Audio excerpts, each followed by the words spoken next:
قال ومن كفر فأمتعه قليلا. پولیسي او سیاسي چارو کې د ولسمشر ستر سلاکار او د ننګرهار والي ضیاء الحق مرخیل د دې ولایت د مرکز او ولسوالیو لسګونه علما کرامو سره په غونډه کې خواشیني وښوده چې د تپل شوې جګړې او مکار دښمن د شتون له امله په محراب، جنازو، جوماتونو، مقدساتو او نورو ځایونو کې چاودنې او ورور وژنې ترسره شوي او د دې چارې د مخنیوي په موخه د علما کرام د منبر له لارې د سولې او ثبات لپاره کار وکړي. په علماو ویاړ افتخار او همیش دعا کوم چې پروردګاره توانایي راکړي، توفیق راکړي چې د دې قشر او د دې نسل لاسنیوی وکړي او په دې باندې ویاړم او افتخار کوم. ځکه در باندې ویاړ افتخار کوم چې ما ته ستاسو زحمات معلوم، ځکه ویاړ افتخار در باندې کوم چې په کوم حالت کې تاسو ژوند کوئ، ځکه ویاړ او افتخار در باندې کوم چې تاسو زما راتلونکي نسل ته د الهي دین ښیئ، او ځکه ویاړ او افتخار در باندې کوم چې د هر قشر نه زیات تاسو آسیب پذیر یاست. نو زما ویاړ افتخار یې چې د زړه نه در سره بحث کوم هغه دا ده چې نظام محامي ده تر څو چې زه په دې ولایت کې زه ژمنه کوم چې ستاسو تر څنګ به درېږم، زه ژمنه کوم چې هر هغه څه چې زما په توان کې وي او زما په اختیار کې وي، زما په قدرت کې وي، هغه د تاسو نه جاري او ستاسو په خدمت کې وي. د دې ژمنه کوم دوستانو. نو غږ در باندې کوم علماو کرامو لاس راکړي چې دلته امن راشي تر څو موږ خدمات په ښه شکل باندې وړاندې کړی شو. لاس راکړي تر څو دلته ملي وحدت ته کار وکړو. لاس راکړي تر څو د عدالت تطبیق ته کار وکړو. او لاس راکړي تر څو د فساد په وړاندې ګډه مبارزه وکړو. فساد د مشکلاتو ننجر لده په دې مملکت کې په ځانګړي ډول باندې په ننګرهار کې دوستان. نو دا خبره د زړه نه درته یاداوري کوم دوستان. ما ولین مجلس په دون اقشارو کې تاسو سره نیولی. 3 ورځې کېږي ننګرهار ته راغلی، یوازې مې خپل مامورینو سره مجلس کړی ده، امنیتي سکتور سره مې مجلس کړی ده، بل قشر سره مې نه ده کړی. ځکه تاسو راته ارزښت لري، غوښتل مې چې پیل له تاسو نه وکړم. نو بنا ما نن ځکه در سره غوښتل مجلس وکړم چې د زړه نه خبرې سره وکړم. په خدای قسم دی چې در باندې ډېر سخت خفه کېږي. په خدای قسم دی چې د هر چهرې ته ګورم ځان رایادېږي، ستاسو په چهره کې خپل ځان ګورم. ځکه چې په دې ټولنه کې مې ژوند تاسو سره کړی. زه له بل ځای نه یم راغلی، له امریکې نه راغلم، له اروپا نه، د یو غریبې کورنۍ پورې ارتباط لرم. مولوي صاحب باز محمد ملیکونه هم پېژني او په شپږم اووم پوشت کې دوی سره یو ځای کېږم د دوی د کورنۍ. اما یو مسؤلیت راسپارل شوی د غواړم هغه په دیانت او په صداقت باندې مختلف. زه مامور یم، ما ته امر شوی دی چې لاړ سه دې ولایت کې کار وکړه، ما ته هدایت شوی دی چې لاړ سه دلته کار وکړه. نو نن زه په ویاړ افتخار ځکه راغلم چې ننګرهار د علماو کور. زه ننګرهار ته ځکه راغلم چې ننګرهار د باترو علماو ځای دی. نجم المدارس مې وګورئ، اخندزاده صاحب په تاریخ کې نوم ثبت. همدارنګه نور مدارس مو وګورئ، د حمیم صاحب دی مدرسه، نور مدارس، نومونه د ټولو به راته مشکل وي چې واخلم. نو دلته سټ موجود دي، بنسټونه دلته موجود دي. ما د شیخ صاحب چې کله وفات شو، د ډاکټر صاحب شفیع الله دی وارد صاحب، نو تصادف زه ولسمشر خواته روان وم، رئیس صاحب ته مې ویل شیخ صاحب وفات شوی. نو د هغه د کور ابادي عاجل اعلامیه یې ورکړه، خپله خواخوږي یې هغه سره وکړه شیخ صاحب سره. ځکه د هغه زرګونه شاګردان درلودل، هغه زرګونه هغه داعیان روزلي وو چې الهي دین یې رسولی. نو موږ ته ځکه اهمیت لري نظام په ټوله معنا دوستانو د علماو تر څنګ ده. اما افسوس چې په دې مملکت کې جنګ ډېرې بوخت کړي یاستو، تاسو څه فکر کوئ زه دا څو ورځې راغلم زه ورته خوبونه مې کړي قسم په خدای هغه لحظه په امنیتي موضوع باندې مسؤل نو زه هیله کوم علماو کرامو چې راځئ په ګډه سره کار وکړو دا ستاسو اولادونه ما یو شی ډېر دردوي خفه کوي چې دشمن مو بدبختانه د عالم دین له نامه څخه ډېر ناوړه استفاده وکړي او په دې رانه خفه نه سئ دوستان څه ونه سول په دې مملکت کې آیا جنازه کې د انفجار نه ده سوی آیا مسجد کې د انفجار نه ده سوی آیا په تراویح شهید نه کړو آیا په رکوع په سجده د هغه پروردګار په نامه یې شهید کړي یو چې په کوم پروردګار ته موږ عبادت کول او سجده هم ورته کوو په هماغه نامه یې ووژلو موږ یې بل څه کې نه یو وژلو داسې یو مکار دښمن سره مو سره کار دی دوستان دعا وکړو چې پروردګار دې مملکت کې صلح راوړي چې د ورورولۍ ژوند ولرو نه مو عالم بې عزته سي نه مو خور بې عزته سي نه مو استاد بې عزته سي نه مو ځوان توهین سي نه مو ځوان ناهیلی سي د دې دعا وکړو دوستان راځئ د هر مسجد و منبر نه د خیر غږ جوړ هر څه په ژوند کې یو انتها لري اما دا افغان جنگ ولې نه ختمېږي زما په وژلو به څه جنت ته لاړ شي زه اطمینان در کوم څوک چې ما وژني هغه به جهنم ته ځي ځکه زه بد نیت نه لرم چې زه حافظ ما خدای سره تعهد کړی دی چې زه غلا نه کوم ما د خپل پروردګار سره تعهد کړی دی چې د غلا حامي نه او ما د پروردګار سره تعهد کړی دی چې زه دې نسل ته د زړه نه احترام لرم او غواړم د دې نسل در څنګ پاتې شم او ویاړم افتخار در باندې کوم همدارنګه بل عالم مې ولې راته شهید دی ومو لیدل دوستانو همدې ولایت کې مشهور علما مو کوم حالت ته ورسېدل منبر کې ورته ماین کې خودو دوستان منبر کې تیر کال په کابل کې یو عالم دین تراویح باندې ولاړ ده شلو سپونو کې ظالم قاتل ورزي او په منبر کې داخلي انت شهید کی نو دې حالت د دوستانو د یوازې د حکومت د دنده نه ده چې دې حالت څخه مونږ راوځو دا د هر یو فردي او مسؤلیت ده چې دې حالت څخه راوځو راځي په ګډه کار وکړو کوم وسایل چې د نظام په توان کې وي کوم امکانات چې د نظام په توان کې هغه ستاسو په خدمت کې نظام ژمن د علماو تاسو ګورئ د افغانستان په تاریخ کې څونه نظامونه راغلي دومره مساجد چې موږ په دې 2 کلو کې جوړ کړي دي هیڅ نظام نه دی جوړ کړی په ولسوالیو کې لګیایو په ولایت کې لګیایو پرون ما رئیس سره خبرې وکړې چې ځکه رئیس جمهور د افغانستان وګورم زه به هیله ترې وکړم چې ماته یو څل بس علما او تراک چې زه د علما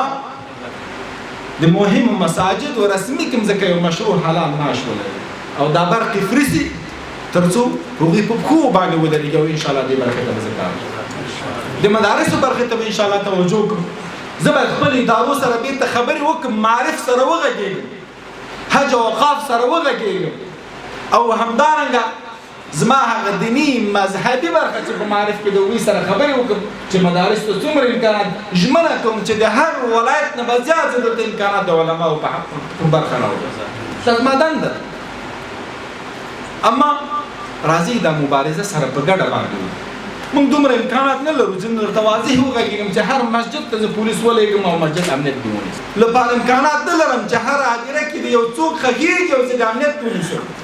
زه د ودونو لپاره امکانات نه لرم دا څه کولی شي دا دغه ولس کولی شي چې د خیر پیام ورسوي او ولس دې ته تشویق کړي چې دوستانو بس ته دا جنګ دا کافي وسو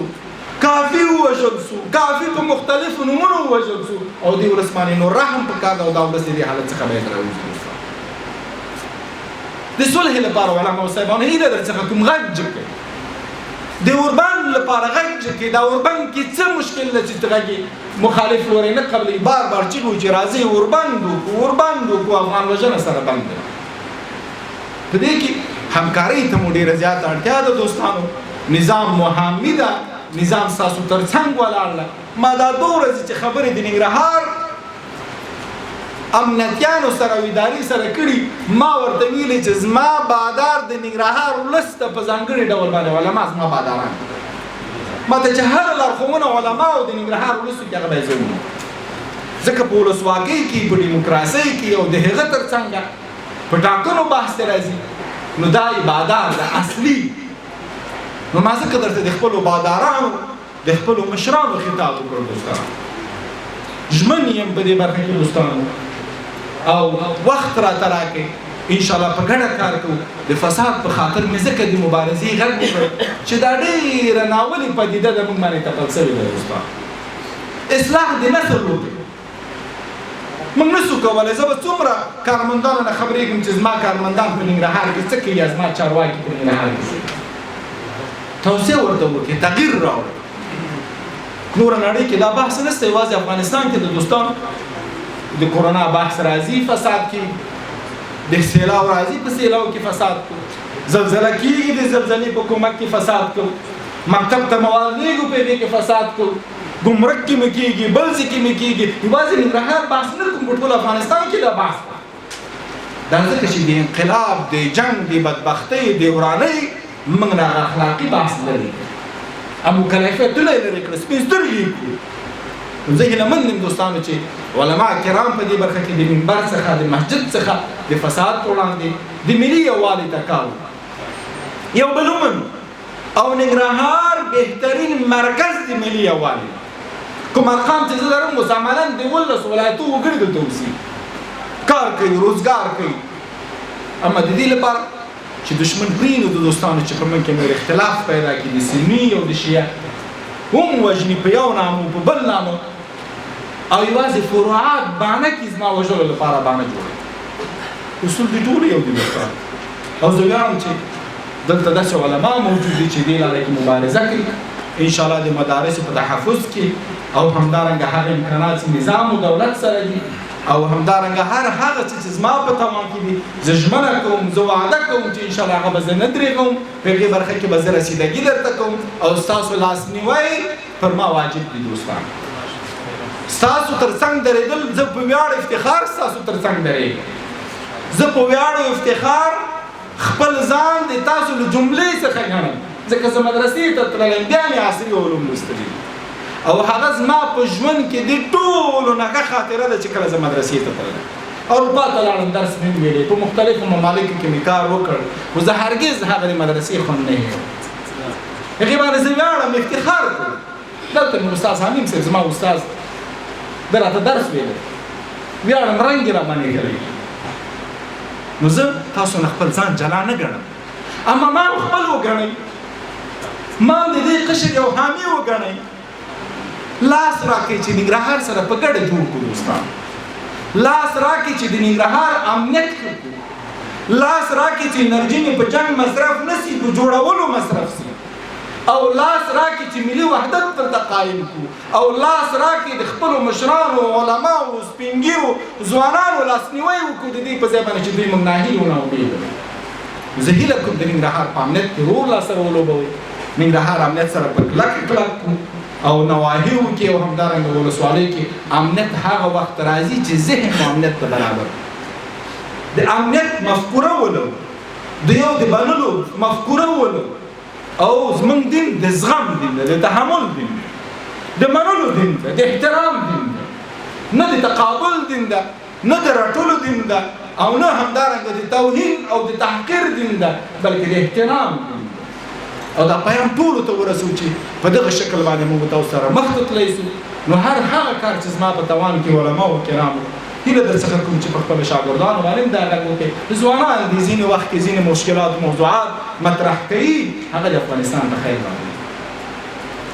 متوجه کړي په خدای قسم که دا ولس نور د وژلو توان یو انفجار کې چې ګوري سپینګیری وژل شوی یا عالم وژل شوی یا یو بیچاره وژل شوی یا یو بیچاره پولیس د 10,000 افغانۍ لپاره نظام ساتنې لپاره چیرته لاړ شي همدغه مملکت ته باید کار وکړي یا یو جاروکښ وژل کېږي یا یو جوالي وژل کېږي او د دې لپاره موږ توجه په دې خاطر کوو چې زه موقف ته او خلکو د ولس زړه خپل کوي د ولس زړه ترلاسه کوي که ویې منلې رایه درکړه بهترینه لاره ده او که بل ته رایه ورکړه هغه ومنئ په دې برخه کې سره ګډ کار وکړو زه ستاسو حامي یم هم د مدارسو هم ستاسو نظام مو حامي ده نظام مو طرفدار ده کله چې د ولسمشر مجالس وباسي تاسو باور وکړئ په هیڅ نظام کې دونه علما چا نه دي لکه ولسمشر چې په دې نظام کې دي. اما موږ ټول په جنګ بدبختي ستونزې مشکلات په ولایاتو کې دي، انرژي مو ورباندې ډېره مصرفېږي. راځئ د ننګرهار د صلحې لپاره، راځئ د اختطافچیانو په وړاندې، راځئ د قطاع الطریق په وړاندې او راځئ د بدبختو په وړاندې باندې په ګډه سره مبارزه وکړو تر څو دا ښه ښایسته ښار د دې وضعیت څخه مثبت وضعیت ته تغیر چې ناوخته نیسي. بحث هم ډېر ده، خبرې هم ډېرې دي دوستانو. انشاءالله زه هم درځم ځینو مدارسو ته چې کله دستاربندي و محافل مو کوشش اعظمي کوم چې درځم د تاسو تر څنګ کښېنم او په دې محفل کې در سره ګډون وکړم. همدارنګه بار بار به د ولسوالیو په سطح هم ګورو، مرکز کې به هم ګورو. زه مو په لیکلې بڼه باندې منتظر یم دې ته چې خپلې طرحې راته راولېږي، بهبود لپاره راولېږي. زه به انشاءالله ستاسو تر څنګ درېږم او که هغه دوست کې عالم کې مشکل و هغه څخه به هیله وکړو چې ورور دې هغه څخه خلاص واخلي، ځکه دا لاره نه ده. علما باید بدنامه نشي دوستانو. د علماو نیکنامي او لاسنیوي لپاره باید سره ګډ کار وکړو. والسلام علیکم ورحمت الله وبرکاته. په دې غونډه کې د ننګرهار حاجي اوقاف رئیس مولوي محمد داود مجاهد د ننګرهار والي څخه مننه وکړه چې په لارښوونې هغه علما کرام دعوت کړل چې له دوی سره رسمیت نه لري او له همدې امله ولایتي ادارې سره فاصلې پیدا شوې وي. جناب والي صاحب د هدایت له مخې دا ده چې غیر رسمي علما به د والي صاحب نه خپل هغه څه چې دوی سره په زړه کې دي هغه غوښتنې به ترې ولري او څومره چې زموږ په وس او په توان پوره دوی ته موږ رسیدګي کوو او کړی مو ده انشاءالله. د دې غونډې پر مهال ګڼ شمېر علما کرامو د خبرو پر مهال د بېلابېلو ستونزو د شریکولو او په برخه کې د همکارۍ کولو غوښتنې ترڅنګ ننګرهار والي ته ډاډ ورکړ چې ورسره به په ټولو مشروع کړنو کې همکار او له دې ولایت هر مهال د ښه پیغام په پورته کولو کې همکاري وکړي.